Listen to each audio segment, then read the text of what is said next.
సినిమాలు చెడిపోమ్మనమని నీకు మెసేజ్ ఇవ్వట్లేదు, సినిమాలని ఎంజాయ్ చేయమని మెసేజ్ ఇస్తున్నాయి, ఎంటర్టైన్మెంట్ చేయమని మెసేజ్ ఇస్తున్నాయి. అంతేగా నువ్వు సరదాగా సినిమాకి పోయి సినిమాలో ఆ హీరో అట్టగొట్టాడు, ఈ విలన్ ఎట్టగొట్టాడు, ఇది ఎట్ట పెళ్లి చేసుకున్నాడు, అడట్ట పెళ్లి చేసుకున్నాడు అని బయట చేయి, నువ్వు బాధి పారేస్తారు జనాలు నిన్ను. మీరు చెప్పిన కేసులో చాలా రిఫరెన్స్ వేరే సినిమాల్లో ఉన్నాయి. అవన్నీ చంపేసి గ్యాస్ వెలిగిచ్చేసి ఆ ఫైర్లో పోయిందని చెప్పి కవర్ చేసేసిన తర్వాత ఇవంతా ఆ ప్రభావమే కదా? కాదు, ఆ ప్రభావాలు జరిగిన సన్నివేశాలని సినిమాలు తీస్తారు, కానీ సినిమాల్లో జరుగుతున్న సన్నివేశాలని కల్పితాలని పట్టుకొని నువ్వు లైఫ్లో తీసుకుంటే పోయేది నీ లైఫే, పోయేది నీ లైఫే.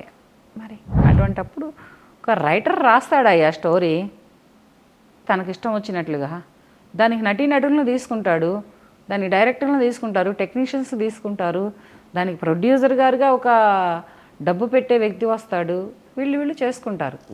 అది జస్ట్ ఎంటర్టైన్మెంట్, సరదాగా ఎంజాయ్మెంట్, 2.5 గంటల సినిమా. దాన్ని లైఫ్లో తీసుకుంటే ప్రపంచం ఉండదు.